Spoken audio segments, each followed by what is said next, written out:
Celtics Talk Podcast is presented by 24autogroup.com. 11 locations across New England. What's up, everybody? Welcome into the Celtics Talk Podcast, the off-day edition. So, Joel Embiid comes out the other night after the Celtics win down there in Philadelphia and says the Celtics are the best team in the NBA. Is that the truth? I had to get someone's opinion. So I called up my buddy, our new play-by-play guy, Drew Cotter, to see what he thinks, what's it been like being around the team, and just his outlook on this road trip as a whole. It's a very interesting road trip, going to Toronto on Friday night for an in-season tournament game. Then the Celtics head down to Memphis, a potential reunion with old buddy Marcus Smart. So let's get right into it. Let's catch up with our buddy, Drew Cotter. All right, Drew, the beautiful Toronto skyline behind you. I was going to at least brag that it's warmer here in Boston, but you're telling me it's pretty warm up there. No snow on the ground or anything yet, right? No, it doesn't feel like we're in Canada at all. It feels like a beautiful, crisp fall day. We were talking earlier, I love fall. So I'm cool with this. 50 degrees, it's nice. But basketball's an indoor sport, so nobody cares about that anyway. Do you head right to Tim Hortons, or like what's your typical, I don't know how much time you've spent in Canada, but what is your typical Canadian game plan? Well, I have been here, I think, once before with a couple of my college friends. One of them is part Canadian, so he sort of gave us the tour of Toronto, or Toronto, if you really want to sound like you're from here or a native. And we drove by on the bus from the airport to the hotel. We drove by the Hockey Hall of Fame. There's a really cool scene, the angle we were at, where you see the Hockey Hall of Fame in the foreground, and there's a Tim Hortons around the corner, and then there's the CN Tower in the background. Nothing more Toronto than that. I know. And so I really like the city. It's cool. Charles Barkley, I think, always says this is his favorite city, and it's pretty easy to see why if you spend time here. Eddie House was telling us that players sometimes enjoy Toronto a little too much. So hopefully they have the early bird reservation like you do as well. What about the announcers, Chris? Do we ever enjoy it too much? Because I think we might be in jeopardy here.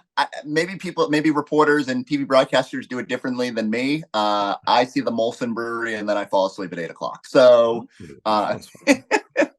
that's probably the way it would go for me. All right, let's talk about this team. Joel Embiid comes out after that fun game in Philly last night and says the Celtics are the best team in the NBA. We're biased, but I need to get your opinion. What do you think when you hear Joel Embiid say that? I think the process is onto something there, Chris. I do think it's so far the best team in the league. Now, with that being said, I would say until we see someone beat Denver as currently constructed in the playoffs, I would still have them as the betting favorite. Although I am not a proponent of the idea that, if they have the belt, until somebody beats them, they should be the favorite. We've seen in the past where teams really fall off. I think about that Mavs team the year after they won it all, and Cuban kind of sold off a lot of their parts. We knew that they probably weren't going to contend for a championship the following year. Denver's different than that. I mean, they're really good again. They look like the best team in the West, and I would still have them as the favorite, at least in the West, but certainly in the East. I mean, you have to make the Celtics the favorite. Going into there, beating that team, sans two starters. I think there's some irony or coincidence in the fact that after the story about Jalen and Kristaps' bromance, they both missed the game. It's like, if you're not going, I'm not going, bro. We're right, in this exactly. together. Yeah. So, but no, I do think at this point, Chris, they have to be considered the best team in the East, and maybe the best team in the league, depending on what you emphasize. I just think that the Nuggets have the best player, but the Celtics have the best roster. That makes the most sense. And I don't think Tatum is as far off from Jokic or from the top echelon of players in the league as maybe we thought he was entering the season. Yeah, I always say it's way too early to start talking about MVP, and yet that's what we do. So if you look at the best player on the best team, and I think that's what's going to come down to, are the Celtics so probably have to be a good amount ahead of other teams for Tatum to muscle into that conversation, just because Luka's stat line is going to be ridiculous. Jokic's stat line is going to be ridiculous. And the Celtics have to differentiate themselves by how good they are as a team. And so if they play like they did last night, if they have a better than 800 win percentage for the season, it's there's a roadmap here for Tatum muscling his way in. And it's not to take away from what he's done. He's been fantastic, especially in fourth quarters. It's just, when Derek White shows out, now Horford turns back the clocks. What was that like in the arena last night when Al's hitting the three? Did that place go quiet when he's jarring with the front row there? Well, the thing is, Chris, I know I haven't been here for that long, but I've never really seen Al do anything like that when he blew a kiss to the fans in Philly. Like, is that something we expect from Al? Have you seen that before? He's going to have some spicy moments along the way. Where you're going to be like, that feels a little out of character for Al. Yeah. And yet we kind of embrace those little moments where he's just so cool, calm. But man, there's a fiery competitor in there. Yeah, he seems like he really epitomizes something you hear about athletes all the time, which is, such a nice guy away from the floor. But once you get between the lines, he flips the switch. It's like the opposite of Kevin Garnett, who's a maniac 24/7, regardless of the setting. It was a really, really fun environment, Chris. And what a fun game, too. Mentioned the Celtics were shorthanded. In defense of the Sixers, they were playing on a back-to-back. They had their guys. Embiid There's was no defense. You don't have to give them any. They're like sore hips, back to backs, whatever. No, no one was crying that Jalen and Kristaps weren't out there. Right. We're just saying, like if we're gonna give Boston credit for missing two starters, we should probably be like, hey, Philly did play 24 hours ago. But at the same time, I think if you were measuring up, who had it worse or who had a better excuse to potentially lose that game, obviously the Celtics did. But with that being said, like an amazing game between two teams that I think have been clearly the two best in the conference. Milwaukee's still trying to figure it out. Miami has turned it around after a slow start, but so far the two best teams have been Philly and Boston, and it lived up to it. I mean, we're up 15 after the first quarter. You're thinking this is going to be great. Let's have some fun. All of a sudden we're losing at halftime, and then the second half was as good as it gets, and then you had some massive shots, two of them by Tatum. I mean, Tatum had two daggers in one game. It's actually hard to do that. He hit the three. I said good night, which is an homage to Mike, of course. And then I was looking at the clock and I'm like, did I just hit that too early? It was an 8-point game with like a little over a minute to play. And I'm like, oh my God, everyone's going to hate me if that doesn't work out. But then you were fine. Thankfully we ended up winning. And then Tatum had, the putback and the flex, and he had two daggers in one game. It was just a really cool environment. And it was fun as hell, Chris, walking out of that building with a victory. Like, I was pretty close to talking smoke to Sixers fans. I mean, I didn't do anything to help win the game, but I was just so fired up because it was a big win. Yeah, just wait for the playoffs. It's the same feeling. This is what happens. We'll see them in the second round. It'll be like the 2-3 matchup or 1-4 matchup, whatever. However, it's gonna play itself out. And the Celtics always seem to find a way, in part because Al is so good in those moments. All right, you mentioned it last night. Mike Gorman undefeated at home. You have led this team to 2 losses on the road. So I'm glad you got that moment last night to help solidify that record. But what is the biggest thing you've learned? What is the most interesting thing you've learned about this team now that you've been around them for going on a month now? The best thing, I think, Chris, is, it doesn't really matter which 5 is out there. As long as Tatum is on the floor, he's like the sun, and the planets are going to orbit around him in a beautiful way. It's going to look different, but everything's going to orbit at a high level. And this is, something that Scal's brought up a couple times lately, including in his chat with Missoula pregame yesterday, was how do we find a lineup where Tatum's not on the floor, but that lineup is still either increasing the lead or cutting the deficit, basically a plus lineup without JT, because so far we have not found it. And it's a little confusing, because the team is so talented. Right. We have another all-NBA player. We have other all-stars on the team. The pieces fit really well. But so far, Tatum has just been such a keystone that, without him, the team has not found that 5 that makes the most sense just yet. But with that being said, like, the puzzle pieces, I think, fit so seamlessly. That's why I would have the Celtics as, me personally, obviously I'm biased, but if I were to match them up against Denver, and I think those have been the 2 best teams in the league so far, to me, the Celtics roster just makes sense at a level that no one else in the NBA can top. And that's what we've seen so far. So even though maybe the reason I was so pumped leaving Wells Fargo is that I saw 2 losses in my last 2 games. And so I was like kind of coming back down to earth. And that just sort of reestablished the faith that, like, oh yeah, it doesn't matter that we're playing the team we're tied with for first place in the East on their floor. It doesn't matter that this is a national TV game and the fans are juiced up and everybody's watching. The Celtics are still probably the best team in the league. So that was very encouraging. So you are up in Toronto. Tomorrow night is the continuation of the in-season tournament, which I got to admit, like, I know people were a little bit leery coming in. I think it's super fun. Like, I think it adds a little sizzle to a random November game where you might not have another storyline going into it. our friends over at Fanatics Sportsbook have the Celtics as the favorite to win the in-season tournament. I think they're plus 450 as I stare over my odds book here. And I think they were tied for a bunch with the Nuggets, but the Nuggets obviously losing Jamal Murray probably took their odds down a bit. How are you feeling about the Celtics in this in-season tournament? Because Celtics obviously have bigger goals than necessarily some November, December tournament, but that cash prize is out there. We've heard players say that's a motivating factor. And how are you feeling about this matchup in Toronto, a place that they have typically struggled to play in? Well, first of all, on the in-season tournament, big picture, I could not be more in on the in-season tournament. The only thing I would change is the name. Maybe a couple of the quotes, it does need some sizzle, right? Like the IST just doesn't do it, right? No, and the crazy thing, Chris, is the name was right in front of them. They named the trophy the NBA Cup. Just call the entire thing the NBA Cup. Wouldn't that make more sense? That's what. And Adam Silver has multiple times referenced that they do this type of tournament in international soccer. You look at England, they have the FA Cup. That's a ballin' name. Yeah, make it the NBA Cup. That'd make a lot of sense. But alas, we have the in-season tournament. So beyond the name, I think it's great. It adds some juice, some spice, some sizzle, as you said, to regular season games that otherwise wouldn't have a whole lot in the middle of the NFL season. Might not really apply to Boston because the Patriots are so bad, but across the country, people really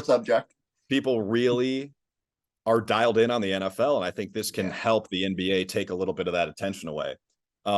In the courts, I think, depending on whether you like them or not, that's fine, but it's at least different. It at least adds a different element. So I love the in-season tournament. I think as it pertains to the Celtics, Chris, they're favored because they're the best team in the league, as we've covered.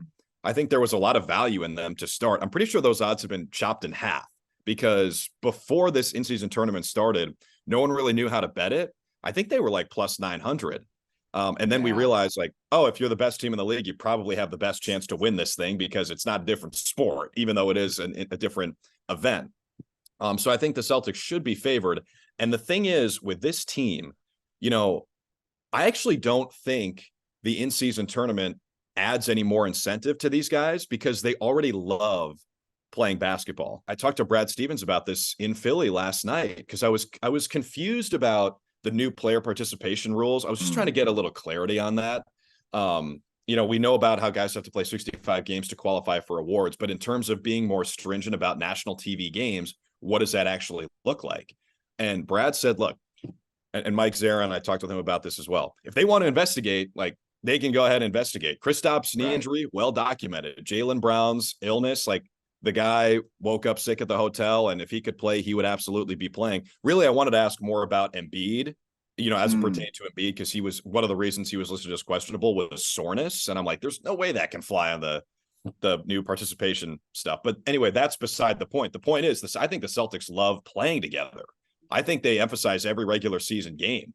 I don't think they're going to, take load management. I don't think they're going to treat the regular season like it's irrelevant regardless. And then you add this extra incentive on top. I think they're going to be dialed in, run the table in group play, probably get the top seed in the in-season tournament. And we'll see in Vegas, baby. I think they should absolutely be the favorites to win this thing.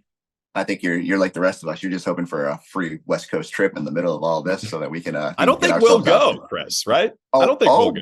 I don't know. I feel like this will have some serious energy around it as we get closer to those December dates. So I'm eager to see exactly what our bosses decide. Just how many of us. Maybe I get to go. Maybe you can get to stay home in Boston and rest for a change, and I will get to go spread my wings. Powered by Fanatics Sportsbook, where you can earn up to 5% fan cash on your bets. Look no further than the award-winning 24 Auto Group. With over 2,600 vehicles in stock, the brands you love, backed by the savings and service you can count on. Visit today or shop online at 24autogroup.com. I was going to ask you about your favorite Drufamism so far this season, whether it's the whiteout, whether it's the pilfer and the punch. Anything you've had a good response to so far that you're feeling? Well, I'll critique myself here a little bit, Chris. I went with "You Can't Handle the Druth." That was late in a game. I want to say I can't remember which one.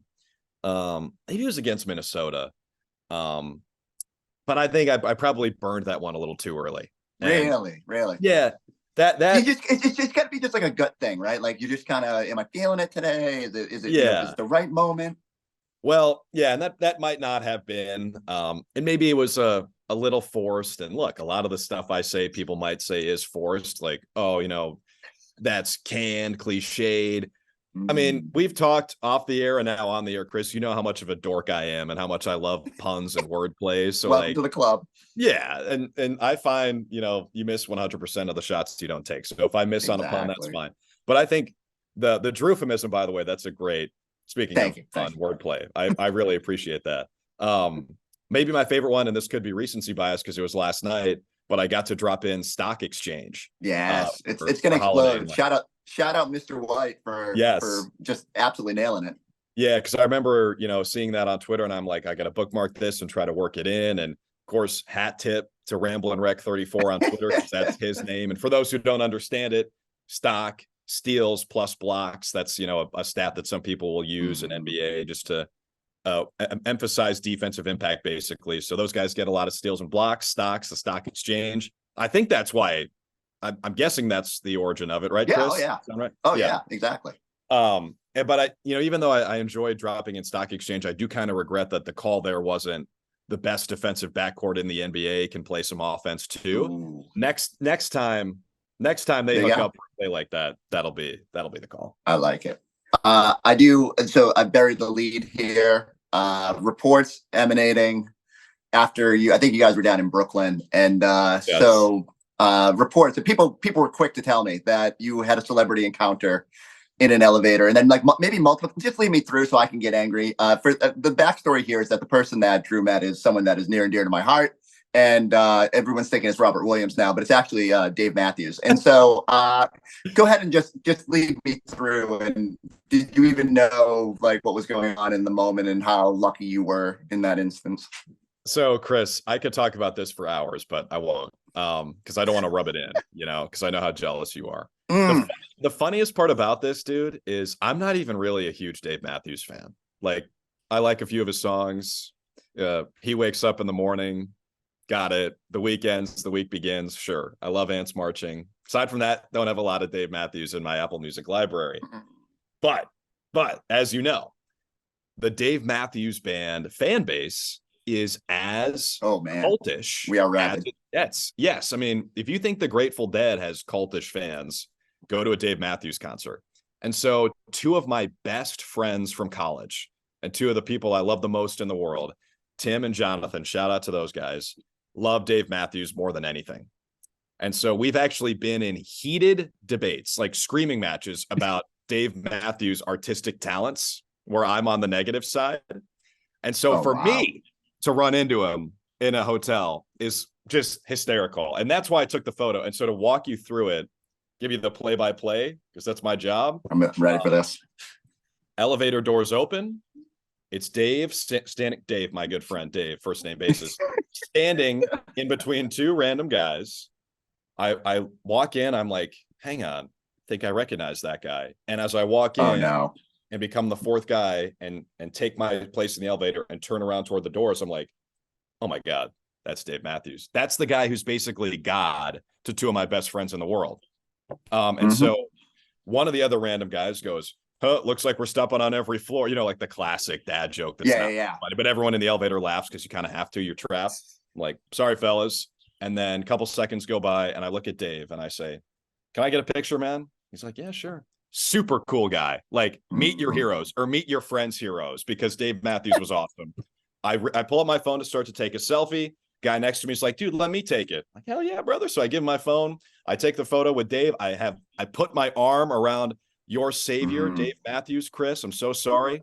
Get the photo, send it to my friends. And Chris, I saw him 2 more times in the hotel over the next day and a half. Dave Matthews and I saw him at the fitness center, and then I saw him in the lobby. And by the third time, I think he remembered me, and we gave each other a, how's it going, man? And Dave Matthews and I are best friends now. So I hate to report that. I'm so sorry, but Chris, it's just the reality. I've only been chasing that chance encounter for 30 years. What's funny is I'm at the concert on Wednesday or Thursday night or Tuesday night. I don't even know. The days all blend together. Tuesday night at Mohegan Sun. And that's when word had started to filter back that they're like, oh, I think someone you work with bumped into Dave. Like, and I was enraged. And then you sent a photo, and it made me very, very jealous. I want to say mad, but I just can't be mad at you. So I'm going to let you slide on this one. But I got to say, next time you need to at least call me or FaceTime me in that instance so I can bumble my way through a hello. Yeah, I will. I'll FaceTime you. I got his number, so I can just have him text. Yeah, I assumed. Like you guys are probably going out this weekend or something, just hanging out. Yeah. Speaking of going out, I hear you have a very important Mamba-filled dinner to get to, so I'm gonna let you get on your way. But good luck tomorrow night and on the rest of this road trip. Thanks, buddy. All right, good stuff from Drew. Can't wait to see. This is a fun little trip. Like every night has a little something to go here. I think this game in Toronto on Friday could be a lot of fun. We'll be back after that one. Post-game pod, we'll be talking about some fireworks. You know how the in-season tournament games tend to take the energy level up a bit. Plus, we have the way it ended in Boston last week where the Raptors were none too pleased with Joe Mazzulla calling a late challenge. We'll see what happens there. And then Marcus Smart is dealing with an ankle injury, but even if it's just seeing old friend down there, should be emotional for the Celtics down there in Memphis. Wraps up on Monday night in Charlotte. We'll have you covered the whole way through. Go like, subscribe, check us out on the YouTube page. We'll catch you next time on the Celtics Talk Podcast.